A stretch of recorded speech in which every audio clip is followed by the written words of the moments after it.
You've been told your whole life that family is everything, that blood is thicker than water, that no matter what happens, you never turn your back on the people who raised you.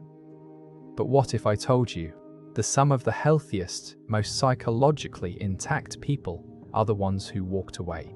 What if the act of cutting contact wasn't abandonment at all, but survival? There's a quiet epidemic happening right now. One no one talks about at dinner parties. Millions of people across every culture and class have made a decision society considers unforgivable.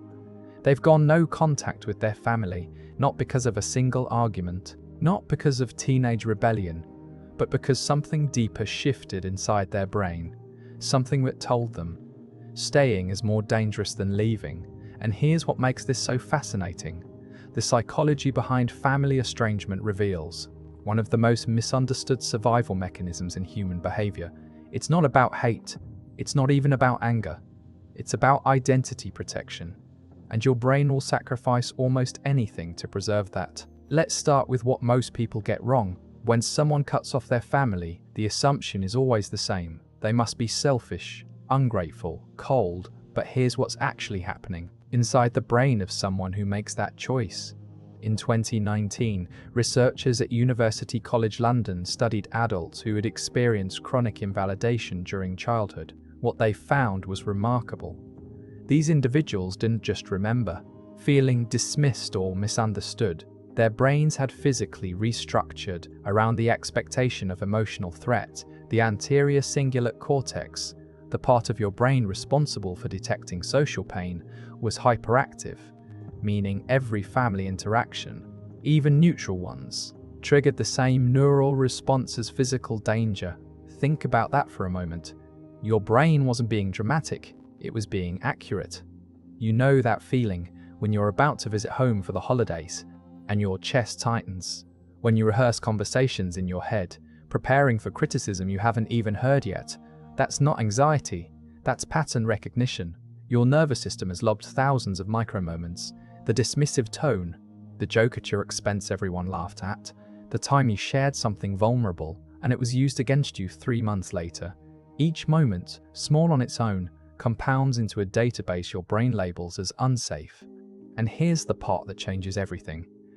Going no contact isn't about punishing your family. It's about what neuroscientists call identity foreclosure prevention. Let me explain what that means. Your identity, your sense of who you are, is not a solid thing. It's a story your brain tells itself. And that story needs consistency to survive. In healthy family systems, your identity is mirrored back to you. You say you're interested in art. They ask about your art. You say you're overwhelmed. They acknowledge it. This mirroring is how the brain builds a stable sense of self. But in dysfunctional family systems, something else happens. Your identity is constantly rewritten by others. You say you're hurt. They say you're too sensitive. You say you need space. They call it betrayal. You express who you are. They explain who you actually are. And slowly, your brain begins to experience what psychologists call identity nullification. A study from 2015 at Stanford University tracked adults reporting high levels of family enmeshment, boundaries blurred, individual identity discouraged. What they discovered was striking. These individuals showed significantly lower activation in the medial prefrontal cortex during self-referential tasks. In plain terms, when asked to think about themselves, their own identity, their brains struggled to generate a coherent answer. They had been so conditioned to see themselves through the family's lens that their own perspective had dimmed. Now imagine living like that for 20, 30, 40 years. Every version of yourself corrected, dismissed, refrained. At some point, your brain makes a calculation. It asks, can I survive if I stay? And for some people the answer is no, because the brain prioritizes psychological survival over social belonging. And when those two are in direct conflict, when staying connected means erasing yourself, the brain chooses severance, not because it wants to, because it has to. But here's where it gets even more complex. You'd think once someone leaves, cuts contact, they'd feel relief, freedom, And some do, but many describe something unexpected. Grief, profound, crushing grief, even when the family was harmful, even when leaving was the right choice. Why? Because of oxytocin. Oxytocin is often called the love hormone, but that's misleading. It's about bonding, attachment. Your brain releases oxytocin in response to family, even dysfunctional family, because evolutionarily, your survival once depended on staying connected to your tribe. In 2017, researchers at Emory University found that adults who experienced childhood emotional neglect still released oxytocin when viewing photos of their parents. Their brain was chemically attached to people who had hurt them. And this is the cruelty of it. Your body can crave connection to the very source of your pain.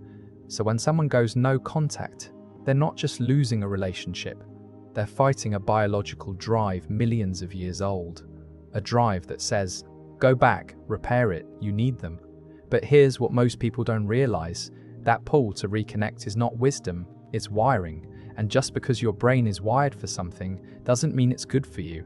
Your brain is also wired to crave sugar and fear spiders. Those instincts kept your ancestors alive on the savannah. They're not optimized for your life now. The same is true for family loyalty. An instinct that once ensured survival can become a trap, and the people who recognize that, who walk away despite the oxytocin, despite the judgment, despite the guilt, they're not broken. They're overriding biology with conscious choice. So what happens after? What does life look like after severing the oldest bonds you have? A 2021 longitudinal study from the University of Cambridge followed 300 adults estranged for at least 3 years. The results were bimodal. Some flourished, others struggled deeply. The difference wasn't family severity. It was narrative. Those who thrived constructed a coherent story about why they left. Not for others, for themselves. Psychologists call this narrative identity integration. They could say, this is what happened, this is why I left, this is who I am now. Those who struggled remained in narrative limbo.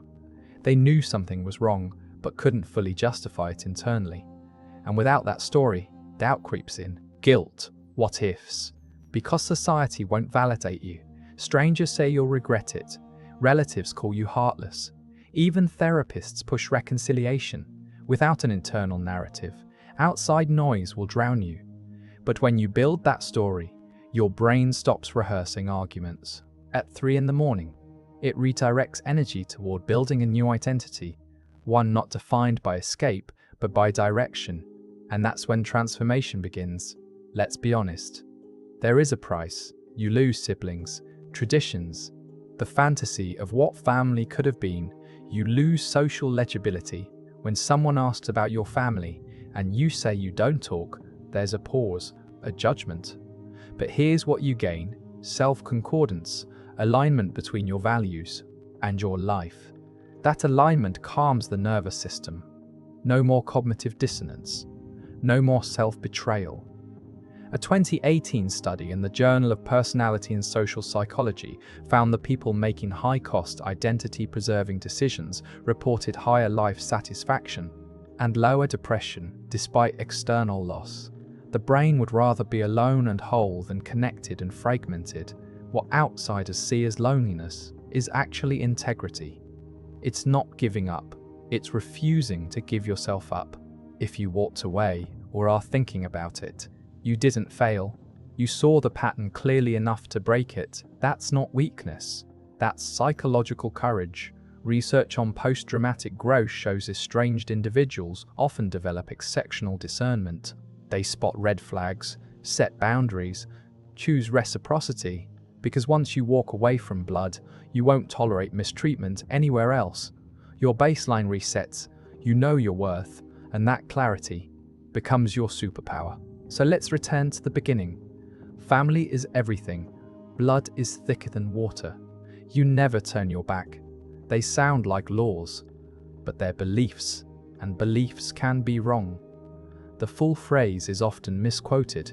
The blood of the covenant is thicker than the water of the womb, meaning the bonds you choose can be stronger than those you're born into. Maybe no contact isn't rejection. Maybe it's choice, choosing peace, choosing survival. And maybe those who do aren't broken. Maybe they understood something essential.